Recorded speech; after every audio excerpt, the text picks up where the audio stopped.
Hello మమ్మ నమస్తే. ఇలా పొద్దుగాల లేచి చేపల వదన వచ్చాను. చూడండి ఇదే చేపల చెరువు. కానీ ఇక్కడ మధ్యన ఒకటి గుమ్మడికాయ చెట్టు కనిపించింది. గుమ్మడికాయలు నింపుదాన్ని చూస్తున్నా. చెట్టు దగ్గర పోయి వీడియో తీస్తే చూడండి ఇదే గుమ్మడి చెట్టు. కాయ కూడా కనిపిస్తుంది చూడండి. ఇక్కడ ఖరాబ్ అయింది ఒక సైడ్. చూడండి ఏమైందో దీనికి ఖరాబ్ అయింది. ఇప్పుడైతే కత్తి తెచ్చిన కోసుదాం మనం దీన్ని. ఎందుకంటే ఇది మా వాళ్ళు ఇంటికాడ వడియాలు చేస్తారట, అందుకనే కత్తి తీసుకోవచ్చు వచ్చేటప్పుడే. ఇదైతే కోయడం జరిగింది. చూడండి గుమ్మడికాయ. ఇంకోటి ఉందో చూద్దాం. ఇక్కడ చూడండి ఇంకోటి ఉంది గుమ్మడికాయ.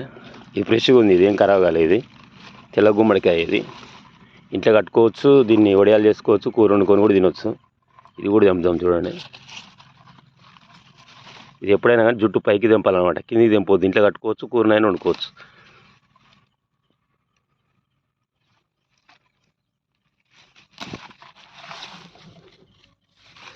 గుమ్మడికాయ తెంపినాం చూడండి. ఇదే గుమ్మడికాయ చెట్టు. మన వీడియో నచ్చితే లైక్ చేయండి, కామెంట్ చేయండి.